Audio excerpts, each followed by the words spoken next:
Interview. তো 2022 সালের আমরা ট্যাট ক্যান্ডিডেট। আজকে প্রায় 1 বছর হয়ে গেল। গত ডিসেম্বর 29 তারিখ আর 30 তারিখ ট্যাট 1 ও ট্যাট 2 পরীক্ষা হয়েছিল। তো আমাদের এখনও পর্যন্ত নিয়োগ সার্টিফিকেট দেওয়া হয়েছে, বাট নিয়োগের কোনো নোটিফিকেশান এখনও পর্যন্ত আসেনি। আমরা সিএম স্যারের সাথে দেখা করার জন্য অনেকবারই অ্যাপয়েন্টমেন্ট দিয়েছিলাম, কিন্তু উনি আমাদের সাথে সেইভাবে দেখা হয়নি ওনার সাথে। তো আজকে আমরা টিআরবিটি চেয়ারম্যান স্যারের সাথে দেখা করেছিলাম। তো স্যার বলেছিলেন যে স্যারের হাতে তো কোনো কিছু নেই। সিএম স্যার যদি বলে তাহলে স্যার আজকে যদি ও অর্ডার দেয় আজকেই উনি নিয়োগ করে নিতে পারবেন, কিন্তু স্যারের নিজের হাতে তো কোনো কিছু নেই। তাই আমরা আমি বিনম্রভাবে সিএম স্যারের উদ্দেশ্যে বলবো আমাদের যাতে অতি সত্বর নিয়োগ করা হয় রাজ্যের শিক্ষক স্বল্পতা দূরীকরণের জন্য, কারণ অধিকাংশ স্কুলেই শিক্ষক স্বল্পতা। তো যদি আমাদের নিয়োগ করা হয় তাহলে আমরা খুবই উপকৃত হব ওনার কাছে।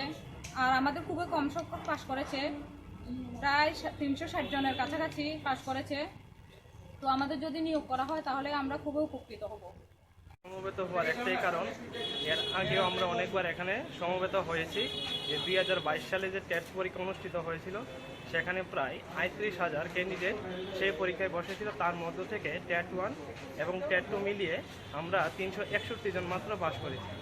আমরা দেখেছি যে এখনকার এডুকেশন ডাইরেক্টর ত্রিপুরা যে প্রত্যেকটা স্কুলে ভিজিট করছে এবং উনি বলেছেন যে ত্রিপুরার যে শিক্ষক স্বল্পতা রয়েছে এবং আমাদের যে মুখ্যমন্ত্রী উনিও বিধানসভায় দাঁড়িয়ে বলেছেন যে আমাদের ট্যাট 1-এ 1615টা সিট খালি আছে এবং ট্যাটে প্রায় 1643টা সিট খালি আছে। কিন্তু আমরা এত কম সংখ্যক পাশ করা সত্ত্বেও উনি আমাদের নিয়োগের ব্যাপারে কোনো কিছু ভাবছেন না, এবং তাই আমরা আজকে ডাইরেক্টরের সঙ্গে কথা বলেছি এবং উনি বলেছেন যে দপ্তর রেডি আছে শিক্ষক নিয়োগের জন্য, কিন্তু মুখ্যমন্ত্রী আমাদের যে এডুকেশন মিনিস্টার উনি এখনও আমাদের নিয়োগের ব্যাপারে কোনো কিছু বলছেন না, তাই উনি নিয়োগ করতে পারছেন না।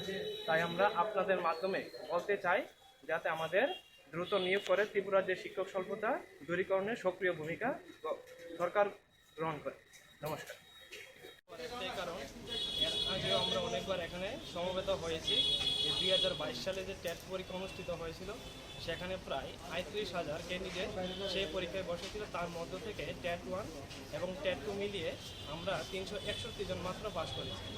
আমরা দেখেছি যে এখনকার যে এডুকেশন ডাইরেক্টর ত্রিপুরার যে প্রত্যেকটা স্কুলে ভিজিট করছে এবং উনি বলেছেন যে ত্রিপুরার যে শিক্ষক স্বল্পতা রয়েছে এবং আমাদের যে মুখ্যমন্ত্রী উনিও বিধানসভায় দাঁড়িয়ে বলেছেন যে আমাদের ট্যাট 1-এ 1615টা সিট খালি আছে এবং ট্যাটে প্রায় 1643টা সিট খালি আছে। কিন্তু আমরা এত কম সংখ্যক পাশ করা সত্ত্বেও উনি আমাদের নিয়োগের ব্যাপারে কোনো কিছু ভাবছেন না, এবং তাই আমরা আজকে ডাইরেক্টরের সঙ্গে কথা বলেছি এবং উনি বলেছেন যে দপ্তর রেডি আছে শিক্ষক নিয়োগের জন্য, কিন্তু মুখ্যমন্ত্রী আমাদের যে এডুকেশন মিনিস্টার উনি এখনও আমাদের নিয়োগের ব্যাপারে কোনো কিছু বলছেন না, তাই উনি নিয়োগ করতে পারছেন না। তাই আমরা আপনাদের মাধ্যমে বলতে চাই যাতে আমাদের দ্রুত নিয়োগ করে ত্রিপুরার যে শিক্ষক স্বল্পতা দূরীকরণে সক্রিয় ভূমিকা সরকার গ্রহণ করে। আমরা তো 2022 সালের আমরা ট্যাট ক্যান্ডিডেট। আজকে প্রায় 1 বছর হয়ে গেল। গত ডিসেম্বর 29 তারিখ আর 30 তারিখ ট্যাট 1 ও ট্যাট 2 পরীক্ষা হয়েছিল। তো আমাদের এখনও পর্যন্ত নিয়োগ সার্টিফিকেট দেওয়া হয়েছে, বাট নিয়োগের কোনো নোটিফিকেশান এখনও পর্যন্ত আসেনি। আমরা সিএম স্যারের সাথে দেখা করার জন্য অনেকবারই অ্যাপয়েন্টমেন্ট দিয়েছিলাম, কিন্তু উনি আমাদের সাথে সেইভাবে দেখা হয়নি ওনার সাথে। তো আজকে আমরা টিআরবিটি চেয়ারম্যান স্যারের সাথে দেখা করেছিলাম। তো স্যার বলেছিলেন যে স্যারের হাতে তো কোনো কিছু নেই। সিএম স্যার যদি বলে তাহলে স্যার আজকে যদি ও অর্ডার দেয় আজকেই উনি নিয়োগ করে নিতে পারবেন, কিন্তু স্যারের নিজের হাতে তো কোনো কিছু নেই। তাই আমরা আমি বিনম্রভাবে সিএম